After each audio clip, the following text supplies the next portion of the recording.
देखना है ध्यान भी। देखिए कल हमने क्या खत्म किया था बाबू कि हमारे पास कुछ वृषण के अंदर थे हम लोग, ठीक है। यहाँ पे कुछ लूप्स मिल रहे थे, लूप्स के अंदर कहीं ना कहीं क्या मिल रही थी, कुछ नलिकाएं मिल रही थी, कुछ ट्यूब्स मिल रहे थे, संख्या वगैरह सब कल ही बात कर चुके थे हम लोग, ठीक है। इसको बाहर निकाल के भी हमने देखा था, ठीक है। तो दो शुक्रजनक नलिका या जो सेमनीफेरस टेबल्स थे, इनके बीच कुछ सेल मिल रहे थे, अंतराली कोशिका या लेडिक सेल। ये कितने लेयर में था, 2 लेयर में। अंदर वाले लेयर को क्या बोला था, जर्मिनल एपिथेलियम जनन उपकला। अब बाहर वाले को क्या बोला था, आधार कला। उसी का एक और नाम भी दिया था क्या हमने, ट्यूनिका प्रोपरिया, ठीक है। चलो उसके बाद बोला था कि यहां पर 2 प्रकार के सेल मिल रहे, किसमें, जर्मिनल एपिथेलियम वाले में, ठीक है। एक लंबी वाली सेल मिल रही थी, लंबी वाली कोशिका मिल रही थी, दूसरी छोटी वाली कोशिका। छोटी वाली कोशिका को क्या बोला था, जर्म सेल। अब बड़ी वाली कोशिका को क्या बोला था, सर्टोली कोशिका। इसी के बिहाइंड में एक सीन देखा था कि जैसे ही ये सब कुछ किसका पड़ रहा है, एक नर का एक मेल का। तो जैसे ही वो मेल वो नर कितने उम्र में चला जाएगा, 12 से 14 वर्ष की उम्र में जाएगा, तो उस नर का एक ग्लैंड एक्टिव हो जाएगा जिसका नाम था क्या, हाइपोथैलेमस। अब हाइपोथैलेमस जैसे ही एक्टिव होगा, ये फटाक से एक हार्मोन रिलीज कर देगा, कौन सा, GnRH, गोनेडोट्रोपिन रिलीजिंग हार्मोन। ये चला जाएगा किसके पास, पिट्यूटरी ग्लैंड के पास। पिट्यूटरी ग्लैंड को क्या करेगा, प्रेरित करेगा, एस्टिमुलेट करेगा, ठीक है। अब बदले में ये एस्टिमुलेट होने के बाद 2 हार्मोन रिलीज करेगा, LH और FSH। यही कहानी फीमेल के अंदर भी हो, ठीक है। तो ये वाले सिस्टम को तो बिल्कुल याद रखिएगा, एज इट इज किसमें होता है, फीमेल में भी सेम टू सेम होता है। थोड़ा सा अंतर क्या होता है, यहां मेल के अंदर सबसे पहले किसने काम किया था, LH ने, दूसरी बारी में किसने काम किया था, FSH ने। जबकि फीमेल जब हम पढ़ेंगे तो वहां पर पहले कौन काम करेगा, FSH, बाद में कौन काम करेगा, LH, ठीक है। जैसे ही वो 12 से 14 की उम्र में आया, उसके अंदर GnRH मिला, GnRH 2 हार्मोन लेकर आ गया, LH और FSH। ये LH उठा कहां गया, सोचो, ये हाइपोथैलेमस से स्टार्ट हुआ था, हाइपोथैलेमस ने अपना GnRH भेजा कहां पे गया, पिट्यूटरी ग्लैंड के पास। पिट्यूटरी ग्लैंड ने क्या बनाया, LH और FSH। अगर याद रखना तो रख लेना कि ये पिट्यूटरी ग्लैंड के 3 पार्ट होते हैं, ठीक है, अग्र, मध्य और पश्च, यानी कि अगला हिस्सा मिडिल लेयर, उसके बाद फिर मध्य वाला भाग, और उसके बाद फिर सबसे अंत का इंडो पार्ट। इसमें से सबसे कहां पे जाता है, ये अग्र भाग में जाता है, यानी कि 4 वाले पार्ट में जाता है, कौन, GnRH। और इसी भाग से कहीं ना कहीं क्या लेकर आ जाते हैं, LH और FSH। अब ये LH सबसे पहले यहां से निकला हमारे पिट्यूटरी ग्लैंड से, वहां से होता हुआ हमारे बॉडी में। अच्छा ये बताओ कि ये है का हार्मोन है कि एंजाइम है, हार्मोन है। ये कहां पे जा रहा है, टेस्टिस में। टेस्टिस में पहुंचने से पहले कहां पर गया भाई, स्क्रोटम में। स्क्रोटम के बाद ना गया टेस्टिस में, टेस्टिस में भी गया। टेस्टिस में जाने के बाद कहां गया, इन लूप्स के अंदर गया। लूप्स में भी कहां गया, सेमनीफेरस ट्यूबल्स के पास गया, ठीक है। यहां तक ले जाने के लिए कौन जिम्मेदार है, रक्त नलिकाएं। बिल्कुल याद रखिएगा कि कैसे गया है, किसके थ्रू गया है, ब्लड के थ्रू। और हम इतना तो जानते ही हैं कि हार्मोन्स को कैसे भेजा जाता है हमारे बॉडी में, ब्लड के थ्रू। और वहीं अगर एंजाइम को भेजना होगा तो अपनी नलिका से भेजते हैं, गलती से भी एंजाइम को ब्लड के साथ मिक्स नहीं करते। रीजन कि ब्लड में बहुत सारे कंपोनेंट हैं, बहुत सारे आवश्यक तत्व हैं, उनका पाचन कर देगी ये एंजाइम यदि हमने रक्त में भेज दिया तो। यहां रक्त की सहायता से पहुंच गया कौन, LH। और LH जाते के साथ ही सबसे पहला काम क्या कर रहा है, इन लेडी कोशिका को एस्टिमुलेट कर रहा है, और तुरंत ये लेडी कोशिका क्या बना दे रही है, टेस्टोस्टेरॉन। अब टेस्टोस्टेरॉन को हमने क्या बोला था भाई, कि ये नर जनन हार्मोन है, नर जनन हार्मोन है, ठीक है, मेल रिप्रोडक्टिव हार्मोन, ठीक। इसका सबसे पहला काम बता रखा था क्या करना, शुक्राणु जनन को शुरू करना, है ना, यानी कि स्पर्मेटोजेनेसिस को शुरू कर देना। शुक्राणु जनन को शुरू कर दिया, खत्म नहीं किया, बनाया नहीं है, केवल क्या किया इसने, शुरू किया। इसको कहते हैं हम लोग प्राइमरी सेक्सुअल कैरेक्टर, प्राथमिक लैंगिक लक्षण। इसी के साथ साथ ये क्या करता है, सेकेंडरी सेक्सुअल कैरेक्टर भी लेकर के आ जाता है, यानी कि द्वितीयक लैंगिक लक्षण भी ला देता है। आज ये टेस्टोस्टेरोन की मात्रा महिलाओं में भी होती है, ठीक है, जिसके वजह से कहीं ना कहीं उनमें भी क्या होते हैं, कुछ बदलाव होते हैं, उनमें भी सेकेंडरी सेक्सुअल कैरेक्टर आते हैं और मेल में भी आते हैं। मेल में नॉर्मली सबको पता है क्या क्या चीजों में बदलाव होगा, डन। अब क्या बोला, ये क्या करने वाला है, शुक्राणु जनन को शुरू करने वाला है। यहां पर हमने 2 प्रकार की कोशिका देखी थी, एक को कहा था सर्टोली और एक को बोला था जर्म सेल या जर्म कोशिका। यही वो जर्म कोशिका है जो आगे चल करके किसका निर्माण करेगी बच्चा, शुक्राणु का। शुरू कौन कराएगा, कहाँ गया ये टेस्टोस्टेरोन। अब टेस्टोस्टेरोन को कहाँ पहुंचाना पड़ेगा, हमको अंदर पहुंचाना पड़ेगा, क्योंकि ये एरिया क्या है हमारा, बंद है। ये वाला देखो ये एरिया बंद है, तो हमको इसके अंदर पहुंचाना पड़ेगा टेस्टोस्टेरोन को। और वो टेस्टोस्टेरोन जब अंदर जाएगा इस जर्म सेल को कन्वर्ट करेगा किसमें, स्पर्म में। ठीक है, अब इसको क्या करना पड़ेगा, हमें अंदर पहुंचाना पड़ेगा। सेकंड में कौन काम करता है, एफएसएच काम करता है। ये एफएसएच आएगा वापस कहां पे, इसी स्क्रोटम में, वृषण कोश में। कहां गया, वृषण में गया। वृषण में कहां पर गया, तो यहाँ सेमिनिफेरस ट्यूब्यूल्स यानी कि शुक्रजनक नलिकाएं हैं, उनके पास गया। अब उनके पास गया तो सबसे पहले क्या मिला, ऊपर आधार कला ट्यूनिका प्रोप्रिया। उसके अंदर गया तो क्या मिला, जनन उपकला जर्मिनल एपिथेलियम। जर्मिनल एपिथेलियम में जाया किसके पास, सर्टोली कोशिका के पास। कौन आया यहाँ पर, एफएसएच। अब इसको क्या कर रहा है, ये प्रेरित कर रहा है लगातार। ठीक है, अब बदले में सर्टोली कोशिका प्रेरित होकर के क्या बना देती है, एबीपी। इसको कहते हैं एंड्रोजन बाइंडिंग प्रोटीन।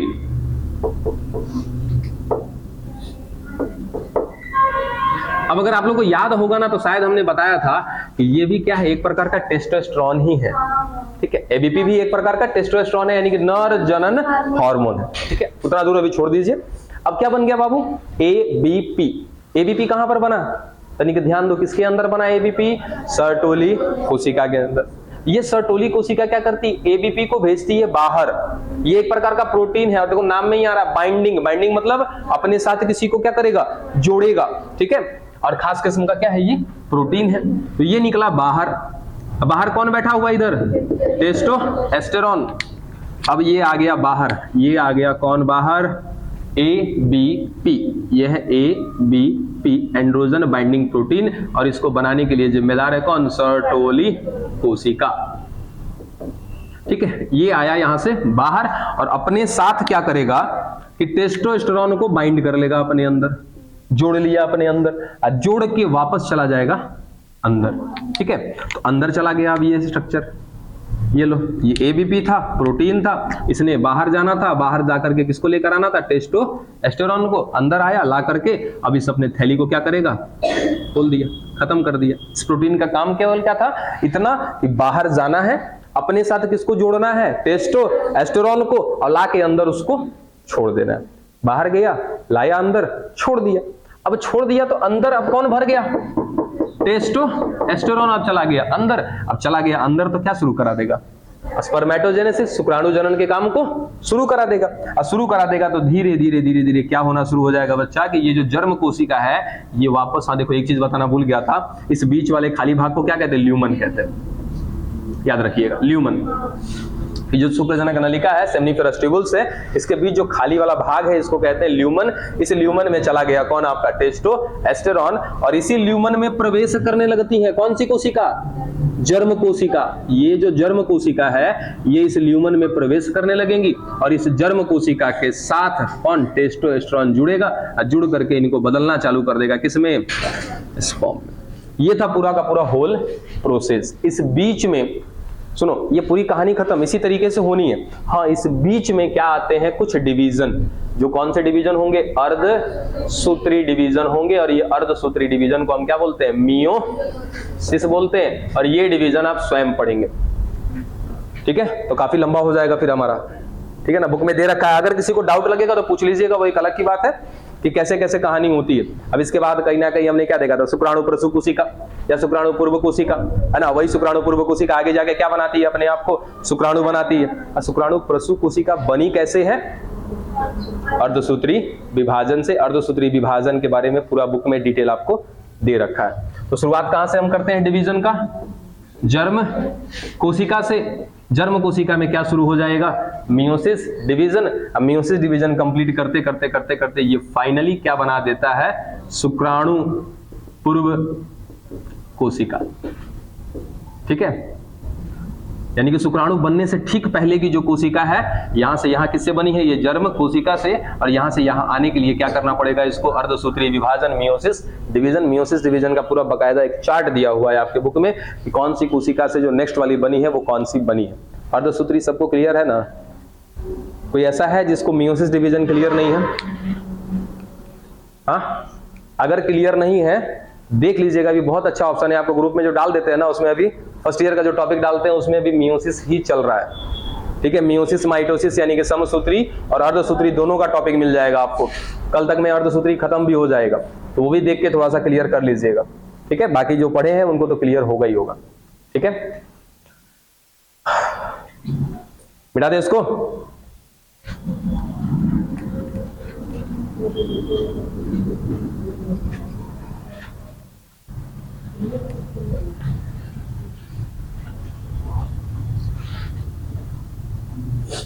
चलो, ये तो हमने क्या देखना था भाई, एक जोड़ी वृषण देख लिया। क्या क्या पढ़ना था, बताया ही था कि सबसे पहले हम क्या पढ़ रहे हैं, MRO male reproductive organ system.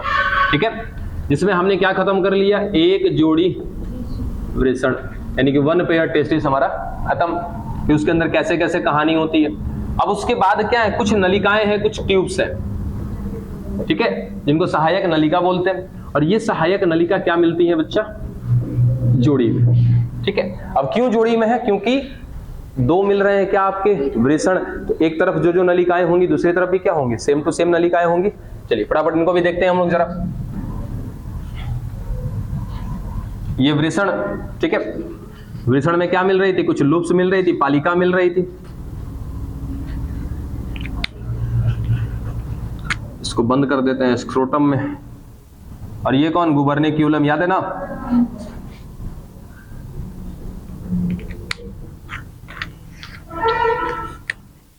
इसके अंदर मिल रहे थे हमारे सेमनीफेरस ट्यूब्स।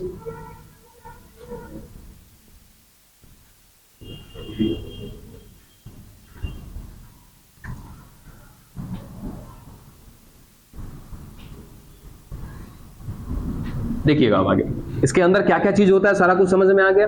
अब क्या, तो ये सारे के सारे ट्यूब्स एक जगह पर ऐसे कंबाइन होते हैं, यानी कि एक कॉमन पाथ बनाते हैं। ये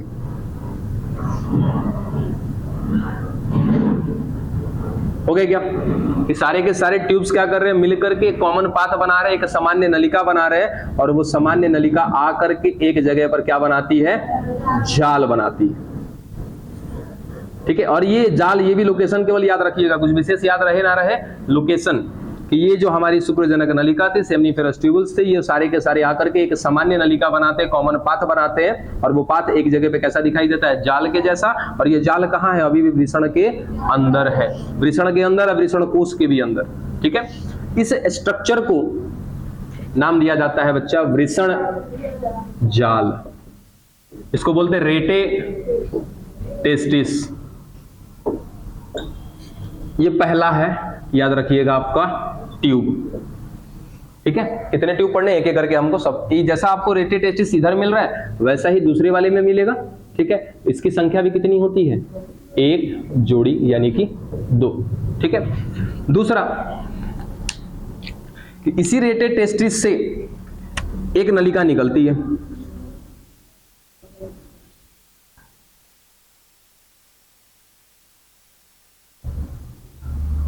ठीक है, इसका नाम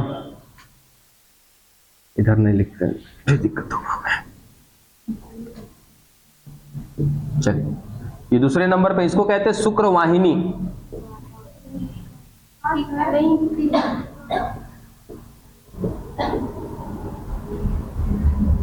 वासा या वास इफ्रेंसिया। ठीक है, तो जैसा वासिफ्रेंसिया यहां मिल रहा है वैसा ही वासिफ्रेंसिया दूसरे साइड में भी होगा। तो ये भी क्या होगा बाबू, एक जोड़ी, सारे के सारे एक जोड़ी में ही मिलेंगे। चलो, पहला स्ट्रक्चर हमको दिख गया, कौन सा था ये पहला स्ट्रक्चर हमारा, रेटे टेस्टिस। इससे आगे चल के एक नलिका जुड़ी है, ठीक है, जिसका नाम है क्या, शुक्रवाहिनी, वास इफ्रेंसिया या वासा इफ्रेंसिया भी कह देते हैं। इसके बाद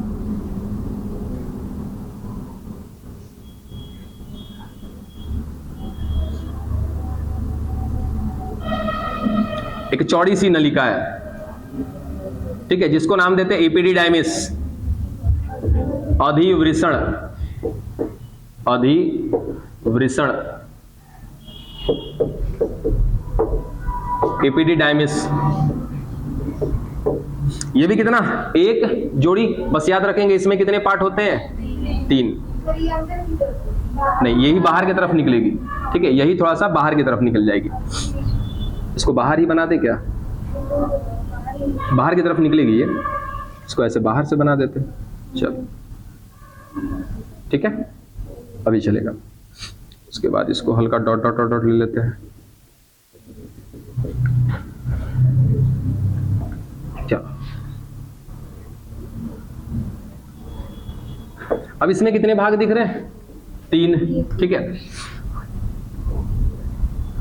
एक को कैपुट, कॉर्पस, कोडा, ठीक है। नाम अलग अलग होते हैं, नाम से कोई खास अंतर आएगा नहीं, बस तीनों का नाम मिला करके याद रखिएगा क्या कहते हैं, एपिडिडाइमिस या अधिवृषण। नाम यदि याद रखना चाहें तो रख लीजिएगा, पहले वाले को कहते हैं कैपुट, फिर कॉर्पस, फिर कोडा। और ये जाकर के किससे जुड़ता है,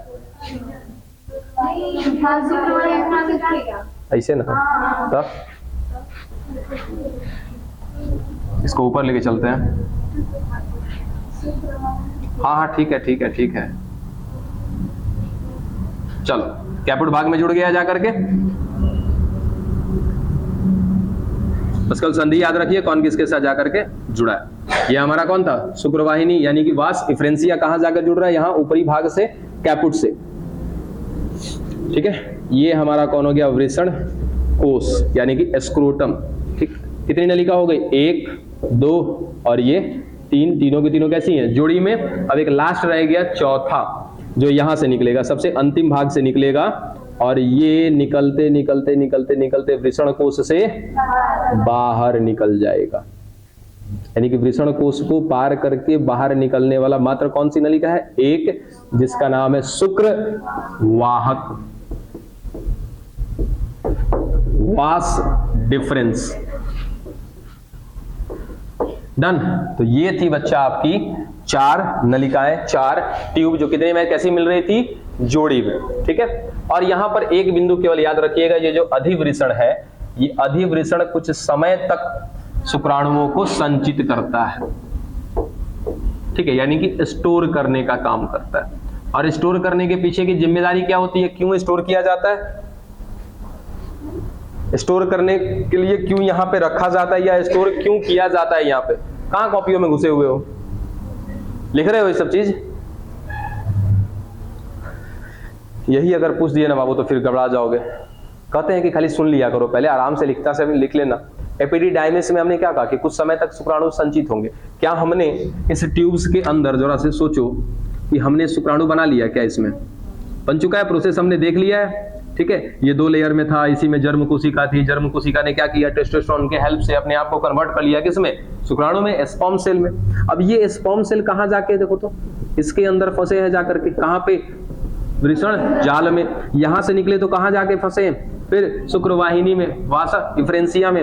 यहां से निकले तो कहां पहुंचे, फिर अधिवृषण एपिडिडाइमिस में, एपिडिडाइमिस के पहले भाग में, फिर दूसरे भाग में, फिर तीसरे भाग में। तो ये थोड़ा सा चौड़ा सा ट्यूब होता है, ठीक है, जिस कारण से यहां पर कुछ समय तक शुक्राणु यानी कि स्पर्म स्टोर किए जाते हैं।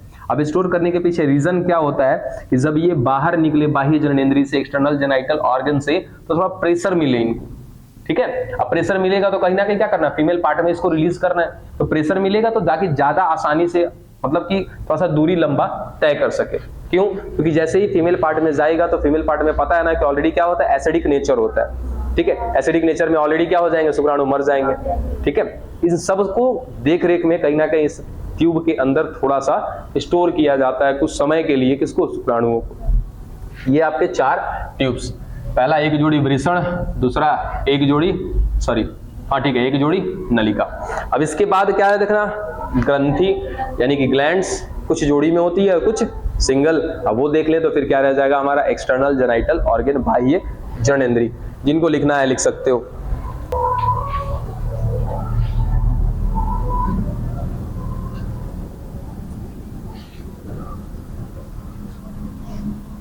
अच्छा देखो ना, यहीं पे एक चीज और बता देना चाहिए था हमें, वैसेक्टोमी देखो बता ही देते हैं। अरे यहाँ छोड़ो ना, यहाँ वहां क्या है, अभी हमको अपने हिसाब से चलना है कि उस हिसाब से चलेगा तो काफी ना लेट हो जाए। ये हमारा वृषण था, ये कहाँ बंद था, वृषण कोश में, उसके बाद यहाँ से नलिकाएं आई, रेटे टेस्टिस बना, फिर उसके बाद यहाँ से नलिका आई, ये जाकर के किसके साथ जुड़ रही है, अधिवृषण के साथ, ठीक है।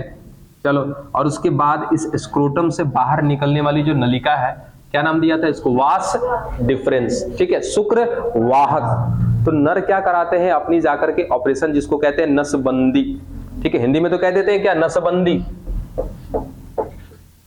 अब ये बात थोड़ा सा आगे जाके भी जैसे ग्रंथि पढ़ लेंगे ना तो वहां पे और आसानी से समझ में आ जाएगी। बस फिलहाल याद रखिएगा कि इसी नस को काटा जाता है। एक नर में जब एक नर नसबंदी कराता है, इसी नस को काट दिया जाता है, यानी कि इसी नलिका को काट दिया जाता है। अब ये नलिका कट जाएगी तो आगे क्या नहीं जाएंगे, शुक्राणु नहीं जाएंगे, और शुक्राणु नहीं जाएंगे तो ये जो नर है अब आगे बच्चे पैदा नहीं कर सकता है। ऐसी स्थिति को हम कहते हैं वैसेक्टॉमी।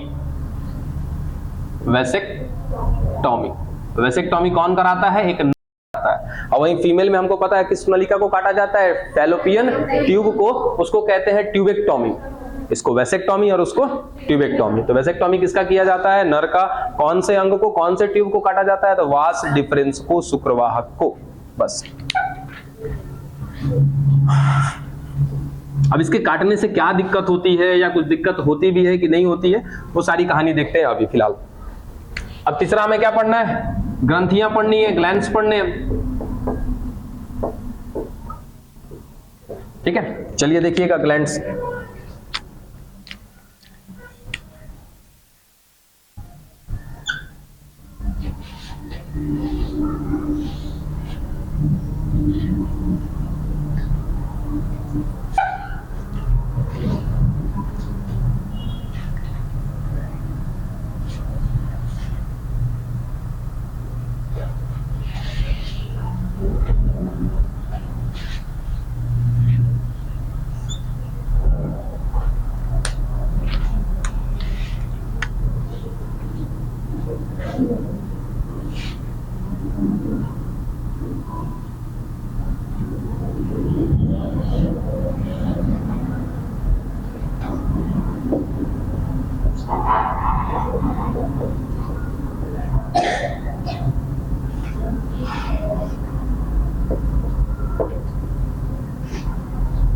चलिए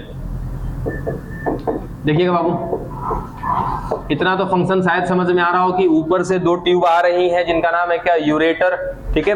ये किससे जुड़ी हैं, किडनी से। क्या लेकर आ रही होंगी कि हमारे शरीर में जो भी अपशिष्ट तरल होगा, जो वेस्टेज फ्लूइड होंगे, उनको लेकर आ रही होगी। कुल मिला जुला के कहने का मतलब किसको, यूरिन को, मूत्र को, ठीक है। चलो ठीक, अब ये क्या है, तो ये एक थैली है जिसको हम क्या कहते हैं, मूत्राशय या यूरिनरी ब्लैडर कहते हैं। इसके अंदर आकर के मूत्र क्या होता है, इकट्ठा होता है, ठीक है। अब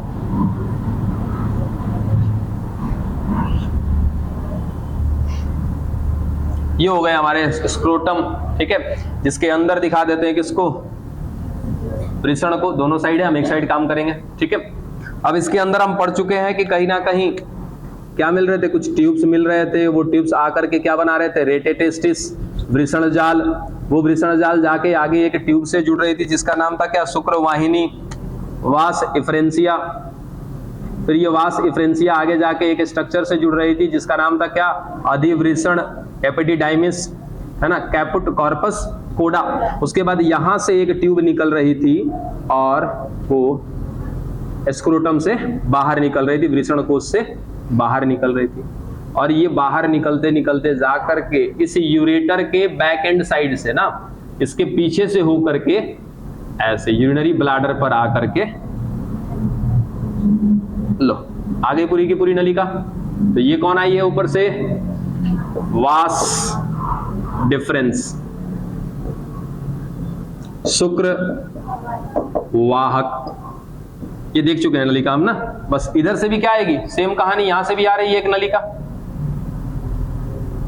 दोनों साइड से होकर के आ रही, ठीक है। आ गई कौन, शुक्रवाहक, वास डिफरेंस।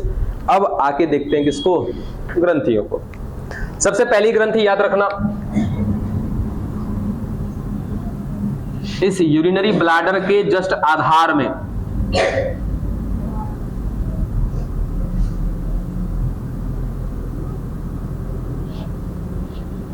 ठीक है, ये क्या दिख रहा है, एक जोड़ी। तो पहला जो ग्लैंड है उसका नाम है शुक्राशय सेमाइनल वेसाइकल या सेमिनल वेसाइकल, जो भी आप कहते हो।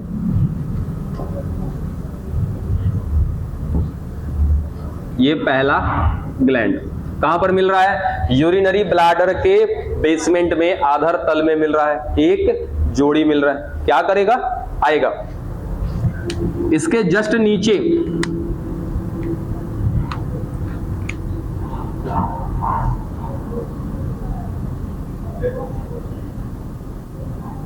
मिल रहा ना एक और जोड़ी। जोड़ी है कि नहीं है? ये जोड़ी नहीं है, ठीक है। अब अगर ये एक स्ट्रक्चर हो गया, इसके बाहर से ऐसे अगर कोई चीज देखो तो दोनों साइड से दिखेगा कि नहीं? इधर से भी दिखेगा और इधर से भी। तो है ये सिंगल, लेकिन दिखता है क्या? दो, क्योंकि इसका कुछ हिस्सा इस साइड से दिखाई देता है, कुछ हिस्सा ऐसे। अगर पीछे से देखोगे तो ऐसे है, ये ऐसे जुड़ा हुआ है पीछे से। तो ये क्या होता है? सिंगल ग्लैंड होता है। इसका नाम है प्रोस्टेट। इंग्लिश में भी क्या कहते हैं इसको? प्रोस्टेट। तो प्रोस्टेट ग्लैंड कितना है? सिंगल। शुक्राशय सेमिनल वेसाइकल कितना है? एक जोड़ी, ठीक है। और इसके नीचे एक और ग्रंथि है, यहां नीचे दो है, एगो काउपर है, एगो बल्बो यूरेथ्रल है ना, एक ही है। ये तीसरा जो ग्रीन वाला है इसका नाम है, या तो इसको कहते हैं बल्बो यूरेथ्रल ग्लैंड, या तो क्या बोलते हैं इसको? काउपर ग्लैंड या ग्रंथि। दोनों नाम एक ही ग्रंथि के हैं, दोनों नाम एक ही ग्लैंड के हैं। ये मिलता है बच्चा क्या? एक जोड़ी में। क्या क्या दिखा? तीन प्रकार के ग्लैंड्स दिखे हमको। सबसे पहला आपका शुक्राशय सेमिनल वेसाइकल कितना है? एक जोड़ी। उसके बाद प्रोस्टेट सिंगल है। उसके बाद बल्बो यूरेथ्रल या काउपर ग्रंथि, ये भी क्या है? डबल है, यानी कि जोड़ी में। ठीक है, यहां तक की बात। ये तीनों के तीनों हमारे ग्लैंड। अब देखो, ये जो ऊपर से जो नलिका आई थी ना, ये दोनों की दोनों नलिका आकर के एक जगह पर मिल जाती है।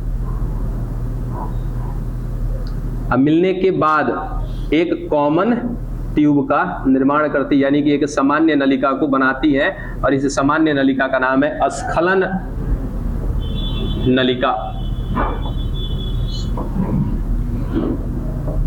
Ejaculatory duct. क्लियर है? इजैकुलेटरी डक्ट किसने बनाया? जो वास डिफरेंस आ रहा था, वो दोनों साइड का वास डिफरेंस आकर के एक कॉमन पाथवे बनाता है, एक सामान्य नलिका बनाता है। उस सामान्य नलिका का नाम क्या है? स्खलन नलिका। अब इस अच्छा देखो, यहां तीनों की तीनों ग्लैंड है ना, कर क्या रही होंगी? कुछ ना कुछ कार्य कर रही है, ठीक है। और कार्य के रूप में तीनों के तीनों क्या कर रहे हैं? कुछ तरल बना रहे हैं। तरल माने कि फ्लूइड, तीनों के तीनों बना रहे हैं। ये भी बना रहा है, ये भी बना रहा है, और ये। अब तीनों फ्लूइड क्या होता है, कैसे काम करता है, एक एक करके इसके बारे में भी देखेंगे। फिलहाल ये आकर के इसी कॉमन पाथवे में खुलता है, ये भी इसी कॉमन पाथवे में खुलता है, और ये जो आपका इजैकुलेटरी डक्ट है, ये एक्सटर्नल जेनाइटल ऑर्गन से होता हुआ जाकर के किसमें मिल जाता है? मूत्र नलिका में, यूरेथ्रा में मिल जाता है। ये हो गया कौन? पेनिस। अब पेनिस के अंदर से कहीं ना कहीं एक ट्यूब आई हुई है, जो किसको लेकर के आती है? यूरिन को लेकर के आती है, मूत्र को लेकर आती है। इसीलिए इस नलिका को क्या कहा जाता है? मूत्र नलिका या यूरेथ्रा, ठीक है। और इस भाग को क्या कहते हैं? यूरेथ्रल ओपनिंग, ठीक है। अब आगे सुनो, ये जो ग्लैंड्स दिख रहे हैं, ये भी कहीं ना कहीं अंदर से इसी नलिका के साथ जुड़े हुए हैं, और ये ग्लैंड भी इसी के साथ। कुल मिला जुला करके तीनों की तीनों ग्रंथियां क्या कर रही हैं बाबू? तरल बना रही है, फ्लूइड बना रही है, और वो फ्लूइड ला करके इसी कॉमन पाथवे में रिलीज कर रही है, ठीक है। और ऊपर से कौन आ रहा है? ओनली फॉर शुक्राणु आ रहा है, ठीक है। अब तीनों के बारे में बात करें, ये तो हमने स्ट्रक्चर देख लिया। अब तीनों करते क्या है? तो तीनों को समझने से पहले दो वर्ड, एक है सीमन, जिसको कहते हैं वीर्य, और दूसरा वर्ड है स्पर्म, यानी कि शुक्राणु। क्या दोनों में अंतर है? बहुत अंतर है। ठीक है। अब अंतर क्या है, तो मैं अगर इस सीमन की बात करूंगा बच्चा, तो ये सीमन क्या है, एक तरल पदार्थ है, एक फ्लूइड है, ठीक है। और शुक्राणु कहीं ना कहीं क्या है, सेल है, कोशिका है। तो एक ऐसा तरल पदार्थ जिसको हमने नाम दिया सीमन का, वीर्य का, उस वीर्य के अंदर कौन होते हैं, शुक्राणु होते हैं। तो दोनों बातें अलग अलग है, ठीक है।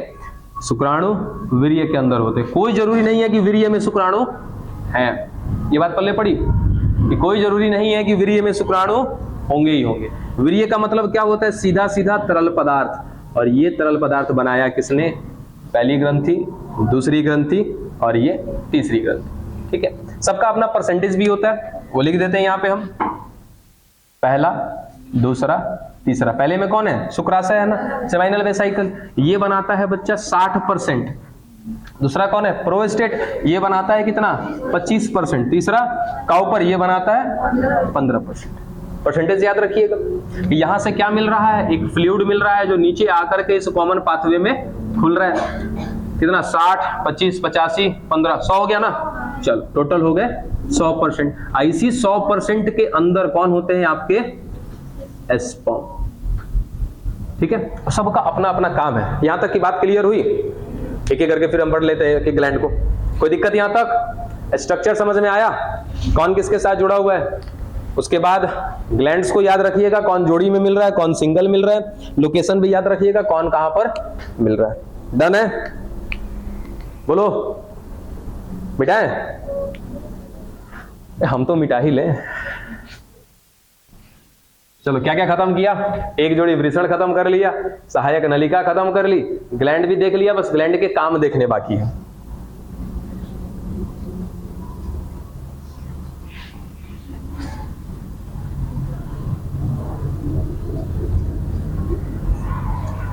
और टाइम जैसे होगा ना बताइएगा, अभी समय है, बहुत समय है, बस एक्यूरेट होने पे बताइएगा।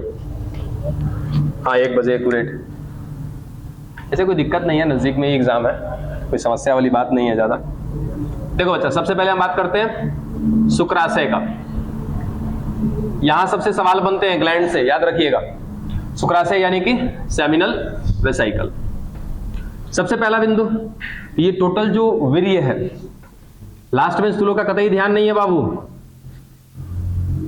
एक नर शरीर से क्या निकलता है, एक तरल पदार्थ निकलता है जिसको हम क्या कहते हैं, वीर्य कहते हैं या सीमन कहते हैं, ठीक है। उसी वीर्य में, उसी तरल पदार्थ के अंदर क्या होते हैं, शुक्राणु तैर रहे होते हैं, स्पर्म होते हैं, ठीक है। हम उसी वीर्य की बात कर रहे हैं। तो वो वीर्य, वो तरल पदार्थ किसने बनाया, शुक्राशय ने, और किसने, प्रोस्टेट ने, और किसने, बल्बो यूरेथ्रल ने या काउपर ने। शुक्राशय ने कितना बनाया, 60%। याद रखिएगा, ये जो 60% बनाता है ना, ये किस रंग का होता है, पीले रंग का होता है, हल्का सा पीलापन होता है इसमें। दूसरी बात क्या याद रखिएगा कि इसमें होता है फ्रक्टोज, ठीक है। और तीसरा बात याद रखिएगा, इसमें और एक चीज होता है क्या, प्रोस्टाग्लैंडिन। ये खाली 3 को बात याद रखिएगा, बहुत ज्यादा हो जाएगा, ठीक है। कि 60% टोटल सीमन का 60% बनाने का काम किसका है, सेमिनल वेसाइकल का। दूसरा ये किस रंग का होता है, हल्का पीले रंग का होता है। तीसरा इसके अंदर क्या मिलता है, फ्रक्टोज मिलता है। चौथा क्या मिलता है, प्रोस्टाग्लैंडिन मिलता है। प्रोस्टाग्लैंडिन क्या है, अरे 1 मिनट, है का एंजाइम है, हार्मोन है, क्या है, एक तरीके से कह सकते हो कि एस्टिमुलेटर है, हार्मोन है ना, उत्प्रेरक है, जाकर के ये क्या करने वाला, उत्प्रेरित करने वाला, ठीक है। तो ये 3 चीजें याद रहेंगी यहाँ पे, ठीक है। अब तीनों के तीनों हैं क्या, देखिए फटाफट। ये तो पहला बात क्लियर है। चलो दूसरा, ये फ्रक्टोज क्या है, एक प्रकार का शर्करा है, एक प्रकार का कार्बोहाइड्रेट है, ठीक है, जिससे क्या मिलता है, एनर्जी मिलने वाला है। किसको, ये मान लिया जाए कि ये पूरा का पूरा तरल पदार्थ कौन है, ये सीमन, ठीक है। और इसमें कौन तैर रहा है, शुक्राणु। शुक्राणु को जब पढ़ेंगे तो पता चलेगा कि शुक्राणु के हेड में क्या होते हैं, माइटोकॉन्ड्रिया होते हैं। वो माइटोकॉन्ड्रिया को क्या चाहिए, और नेक में भी नहीं, बॉडी वाले पार्ट में। मिस्टेक, बस हो गया। चलो शुक्राणु में होते हैं ना माइटोकॉन्ड्रिया, बस आएगा वो चीज, देखेंगे कहां पे है। तो उस शुक्राणु के अंदर होते हैं क्या, बहुत सारे माइटोकॉन्ड्रिया। वो माइटोकॉन्ड्रिया क्या करेंगे, उसके अंदर एनर्जी बना के देंगे ताकि वो तैरता हुआ और आगे तक जाएगा। तो एनर्जी के लिए क्या चाहिए उसको, भोजन, और वो भोजन कौन है, फ्रक्टोज। और इसी तरल पदार्थ में कौन होते हैं, शुक्राणु। यानी कि टोटल का टोटल फ्रक्टोज का एब्जॉर्प्शन कौन कर रहा है, शुक्राणु एब्जॉर्ब करेगी, अवशोषित करेगी, क्या बनाएगी, उससे अपने लिए एनर्जी बनाएगी, ठीक है। दूसरा, ई का है प्रोस्टाग्लैंडिन। फटाफट ध्यान देना यहाँ पर, अभी फीमेल रिप्रोडक्टिव पार्ट हमने पढ़ा नहीं है तो थोड़ा सा शायद कंफ्यूजन लगे तो कोई बात नहीं, बाकी लोग तो सब क्लियर होगा। जब हम लोग फीमेल रिप्रोडक्टिव पार्ट पढ़ेंगे ना तो वहां पता चलेगा कि जो फीमेल रिप्रोडक्टिव पार्ट का वो ये क्या बोलते हैं, यूट्रस जो होता है, गर्भाशय जो होता है, ये गर्भाशय 3 लेयर से बना होता है।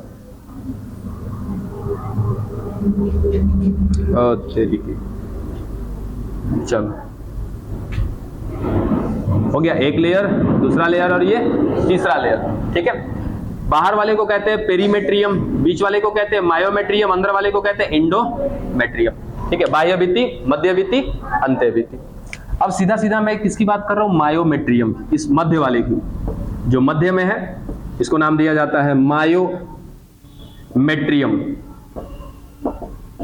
और मायो वर्ड यूज किया जाता है मांसपेशी के लिए। देखिए मांसपेशी का अध्ययन क्या कहलाता है, मायोलॉजी कहलाता है, ठीक है। जब आप मांसपेशियों का स्टडी करना शुरू करोगे उसको कहते हैं मायोलॉजी, और इसीलिए इसमें क्या लगाया गया, मायोमेट्रियम। तो जो गर्भाशय है, जो यूट्रस है, वो यूट्रस की कितनी दीवार, 3, बाहर से पेरीमेट्रियम, बीच में मायोमेट्रियम और अंदर से इंडोमेट्रियम, बाह्य भित्ति, मध्य भित्ति, अंत्य भित्ति, ठीक है। एक मेल क्या करेगा, वीर्य का यानी कि कहीं ना कहीं सीमन का इजेकुलेशन करेगा, कहां पर, आगे जाकर के इसके वेजाइनल पार्ट में, ठीक है। यहां पर आ गया वीर्य। चलो इस वीर्य में अभी मैंने केवल और केवल एक ग्लैंड की बात की है, ठीक है, बाकी 2 ग्लैंड अभी पढ़ेंगे, ठीक है।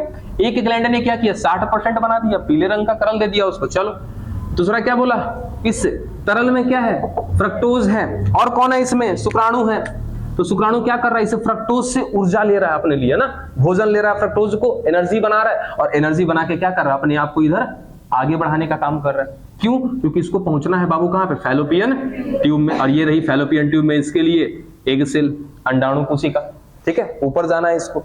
चलो एनर्जी कहां से मिल रहा है, फ्रक्टोज से। अब ये जो तीसरा है ना प्रोस्टाग्लैंडिन, ये प्रोस्टाग्लैंडिन भी यहीं पर है ना, ये सीधा जाएगा प्रोस्टाग्लैंडिन, पता है कहां पे, मायोमेट्रियम में, यानी कि ये प्रोस्टाग्लैंडिन सीधा अटैक करेगा जाकर के मायोमेट्रियम पर, और इसको जाके क्या करेगा बच्चा, प्रेरित करेगा, यानी कि एस्टिमुलेट करेगा। अब एस्टिमुलेट करने की वजह से ये जो गर्भाशय है ना, गर्भाशय का जो पार्ट है ये लगातार सिकुड़ेगा फैलेगा, सिकुड़ेगा फैलेगा, ठीक है। कॉन्स्ट्रक्शन एक्सट्रैक्शन, कॉन्स्ट्रक्शन एक्सट्रैक्शन, इसको क्या बोलते हैं, क्रमानुकुंचन। इसको एग्जांपल ही समझाया भी था आप लोगों को ना, कि फायदा क्या होगा, ये एक ट्यूब है, यहाँ नीचे वाले पार्ट में क्या है, सीमन आ गया, यहाँ पर वीर्य है, इसमें कौन है, शुक्राणु है, इसमें एक तरल मिल रहा था प्रोस्टाग्लैंडिन, ये यूट्रस के चारों तरफ फैल गया, फैलने की वजह से ये यूट्रस का पार्ट क्या कर रहा है, सिकुड़ रहा है, फैल रहा है, सिकुड़ रहा है, फैल रहा है। अब ऐसे सिकुड़ता जाएगा, फैलता जाएगा, क्या लग रहा है, स्पर्म ऊपर की तरफ जाएगा कि नहीं जाएगा, ठीक है ना।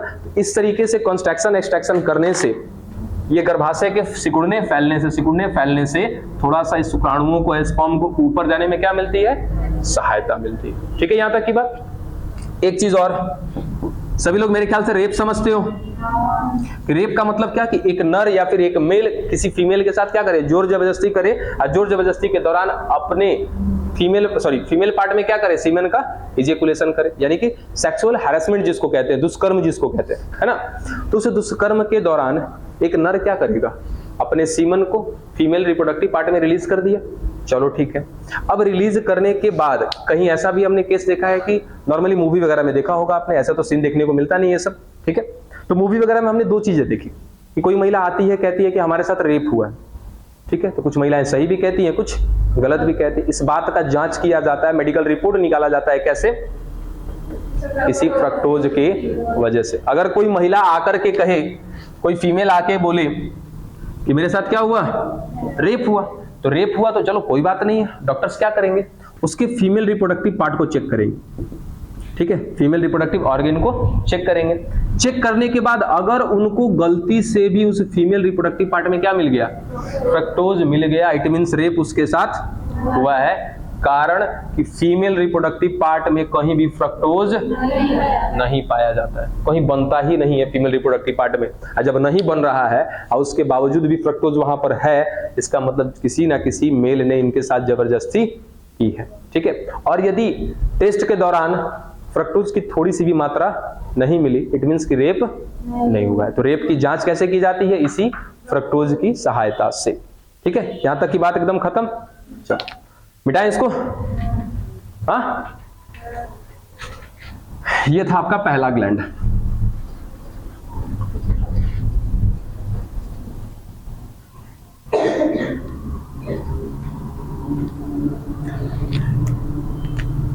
दूसरा प्रोस्टेट, ठीक है। अब प्रोस्टेट में बस पहला बात याद रखेंगे कि कितना बनाता है ये 25%। ये जो 100% दिख रहा है 100% में से हम 60% इसका बना चुके हैं। दूसरा 25% बनाने वाला कौन है इसका, प्रोस्टेट। और ये जो तरल बनाता है ये तरल कैसा होता है, सफेद होता है और साथ ही साथ गंध युक्त होता है, हीन युक्त। इसमें थोड़ी सी क्या होती है, गंध होती है, ठीक है। और ये क्षारीय होता है।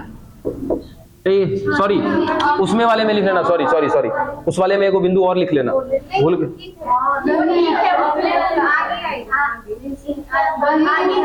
एक मिनट ठहर जा। शुक्राशय क्षारीय होता है बाबू, शुक्राशय का जो तरल होता है वो क्षारीय होता है। बर्बोयूरेथ्रल सुनो, बर्बोयूरेथ्रल क्या करता है कि आगे जो आपका ये यूरेथ्रल ओपनिंग है ना उसको क्या करता है, अम्लीय से क्षारीय बनाता है, ठीक है। नहीं सही है। देखो इससे पहले हमने क्या देखा था, शुक्राशय। शुक्राशय में एक बिंदु और याद रखिएगा, चौथा जो भी हो, कि कैसा होता है, वो क्षारीय होता है। सुन लो पहले कंफर्म हो जाओ, वहां पे हमने एक बिंदु बताना भूल गया था। शुक्राशय में याद रखिएगा कि शुक्राश, बस बात बंद करिए थोड़ा सा बाबू, अगर कंफ्यूजन होगा तो पूछ लेंगे फिर आपसे, अभी यहीं पे हम भी यहीं पे। शुक्राशय ने क्या बनाया था, 60% जो तरल बनाया था, ये 60 का जो तरल 60% जो तरल है ना, ये कैसा होता है, क्षारीय होता है। यानी कि इसका नेचर कैसा होता है, बेसिक होता है। क्यों बेसिक होता है, क्योंकि याद रखना शुक्राणु को जिंदा रहने के लिए, शुक्राणु को जिंदा रहने के लिए या जीवित रहने के लिए कैसा वातावरण चाहिए, क्षारीय। एसिड बेस समझते हो सभी लोग, तो क्षारीय वातावरण चाहिए। और वो क्षारीय वातावरण कौन देता है इसको, इससे पहले जो हमने ग्रंथि पढ़ी है शुक्राशय, वो देता है। और आपने जो बोला काउपर ग्रंथि, काउपर ग्रंथि भी यही काम करती है, लेकिन वो मूत्र मार्ग को क्या करती है, अम्लीय से क्षारीय बनाने का काम करती है, ठीक है ना। इस बात को ध्यान में रखिएगा कि ये जो क्षारीय, पूरे वीर्य का जो क्षारीय वातावरण है, वो क्षारीय वातावरण किस वजह से है, शुक्राशय के तरल के वजह से।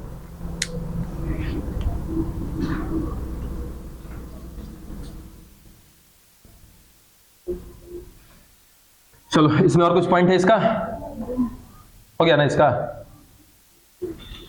अरे हाँ हेलो, क्लास में बोलो जल्दी। अरे 1 बजे ना छोड़ना है जी, तुम्हारा घड़ी चेक करो अभी, ये कहाँ बजा है जी तुम्हारा, रुको अभी 15 मिनट टाइम में आ जाएंगे 1 बजे तक। अरे ठीक है भाई रखिए, एक से एक कहानी है सबका, इसमें कुछ छूटा नहीं ना है, मेरे ख्याल से तो नहीं छूटा है। चलो अब एक बार लास्ट इसका तीसरा ग्लैंड, 2 हो गया। और तीसरा ग्लैंड है आपका कौन, बल्बोयूरेथ्रल या काउपर, बल्बोयूरेथ्रल या काउपर। अब ये क्या करती है बच्चा, 15% बना रही है पहला। और दूसरा जो इसका मेन काम है, ये कहां पर होती है याद है, ये जो पेनिस था, पेनिस के सबसे लास्ट पार्ट में थी, जहां पे क्या था, यूरेथ्रल ओपनिंग वाली लाइन थी, इसी के साथ होता है। अब सोच जाने के ध्यान से कि हमने क्या बोला कि शुक्राणु को जिंदा रहने के लिए कैसा वातावरण चाहिए, क्षारीय। गलती से भी कहीं ये अम्लीय में, एसिड वाले नेचर में चला गया तो उसी समय क्या कर जाएगा, डेथ कर जाएगा वो शुक्राणु, ठीक है। और इसको जिंदा रखने के लिए जो हमारा शुक्राशय था, सेमाइनल वेसिकल, वो क्या किया था, क्षारीय लिक्विड बनाया था, बेस वाला लिक्विड बनाया था। अब जब ऊपर से आ रहा है, इधर से दोनों साइड से, ठीक है, ये ऊपर का स्ट्रक्चर इधर से होता हुआ स्पर्म आ रहा है, ठीक है। यहाँ पर क्या है, कुछ ग्लैंड्स है, एक ग्लैंड यहाँ पे, चलो तीनों के तीनों ग्लैंड, इधर से आ रहा है स्पर्म, तो इधर से केवल और केवल क्या आता है, स्पर्म, और कुछ नहीं आता है। जो फ्लूइड बनना है वो कहां पर बनता है, यहाँ पर। और इधर से जब शुक्राणु आता है इसी तरल पदार्थ में मिक्स हो जाता है, टोटल को हम क्या बोल देते हैं, वीर्य बोल देते हैं, ठीक है। अब इधर से जैसे जैसे आ रहा है, इधर इस भाग को क्या हमने बोला था, यूरेथ्रा, ठीक है। इस रास्ते से एक नर क्या त्याग करता है अपने शरीर से, मूत्र यानी कि यूरिन, और यूरिन का नेचर कैसा होता है? एसिडिक होता है। ठीक है, अब सोचा जाए थोड़ा सा कि अभी अभी किसी मेल ने क्या किया था? यूरिन रिलीज किया था इसी रास्ते से, तो यहाँ का जो रास्ता होगा वो कैसा हो जाएगा बच्चा? एसिडिक हो जाएगा ना। और उसी समय, कुछ ही समय के बाद वो नर क्या कर रहा है, वो मेल क्या कर रहा है? अपने बॉडी से सीमेन को इजैकुलेट कर रहा है। तो चलो ऊपर से आएगा, इधर से घूमता हुआ स्पर्म आ रहा है, कोई दिक्कत नहीं है। यहाँ पर आया, यहाँ पर कौन मिला? Seminal vesicle. क्या दे दिया इसको? बेसिक नेचर दे दिया 60% वाला, कोई दिक्कत नहीं है, सब कुछ जिंदा है। ठीक, लेकिन जैसे जैसे आगे बढ़ेगा, इस रास्ते में आएगा कॉमन पाथ में, तो यहाँ का नेचर कैसा है? एसिडिक। यहाँ तो आते ही मर जाएगा, लेकिन लगातार यहाँ से काउपर ग्रंथि क्या करते रहती है? दोनों साइड एक फ्लूइड स्रावित करते रहती है यहाँ पे लगातार, हल्का हल्का। ठीक है, जिससे कि यहाँ का वातावरण, यहाँ का नेचर कैसा हो जाएगा? क्षारीय बदल जाएगा। यानी कि है कैसा अभी यहाँ पे? एसिडिक नेचर, अम्लीय नेचर है। ठीक है, लेकिन इसको कन्वर्ट कर देगा किसमें? बेस में, क्षारीय में। तो ये बदलने का काम कौन करता है बच्चा? बल्बो यूरेथ्रल या काउपर ग्रंथि। डन, आपकी तीनों की तीनों ग्रंथियां, तीनों ग्रंथियां क्लियर। क्या क्या हुआ? सेमाइनल वेसिकल, सेमाइनल वेसिकल क्या करता है? 60% फ्लूइड बनाता है। ठीक है, कैसा होता है ये? क्षारीय होता है, याद रखिएगा, बेसिक नेचर का होता है। और इसमें दो चीज सबसे इंपॉर्टेंट, फ्रक्टोज और प्रोस्टाग्लैंडिन। इसी फ्रक्टोज के रहने की वजह से जो स्पर्म है वो क्या करता है? एनर्जी को अपने लिए तैयार करता है।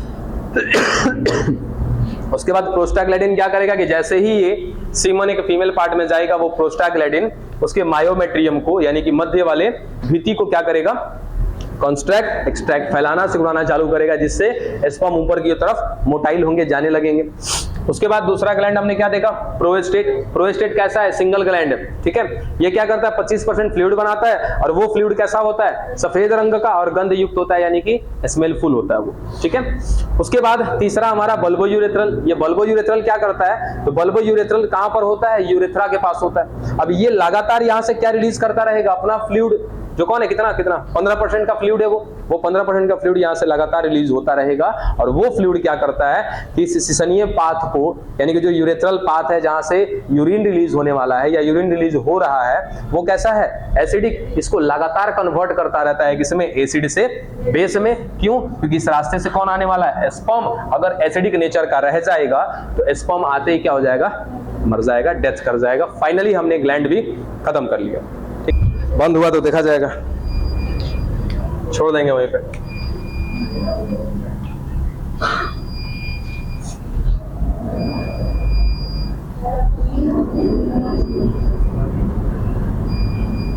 देखिए इसमें कुछ है नहीं, बस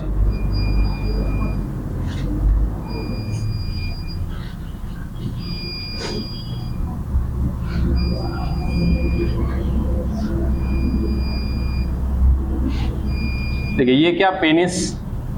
ठीक है, इसमें दो चीजें केवल आपको याद रखनी है कि दो प्रकार के क्या होता है? मांस से बना होता है। अरे भाई जल्दी हो जाए, ग्लांस पेनिस को बाद में देख लेंगे। फिलहाल ये दो प्रकार के मसल से बना हुआ है। सबसे पहला एक इंटरनल लेयर, जिसको हम क्या कहते हैं? अधर भाग कहते हैं, और ऊपर वाले को पृष्ठभाग। डॉर्सल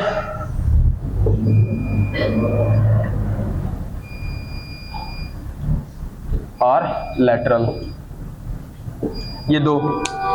अंदर से क्या होती है ना बच्चा, देखना कि ये एक ही नलिका होती है, एक ही ट्यूब होती है ऐसे। ठीक है, और ये जिस मसल से बनी हुई है, ये एक ही ट्यूब है, चारों तरफ से ऐसे एक राउंड सा शेप लिया हुआ है।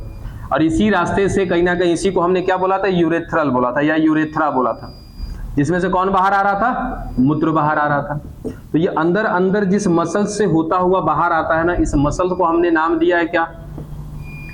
स्पंजी पिंड। इसकी संख्या कितनी? 1। ठीक है, और ये ऊपर एक लेयर है और ये नीचे एक लेयर है। तो इस ऊपर वाले को और नीचे वाले को मिलाकर के नाम दिया जाता है सगु पिंड।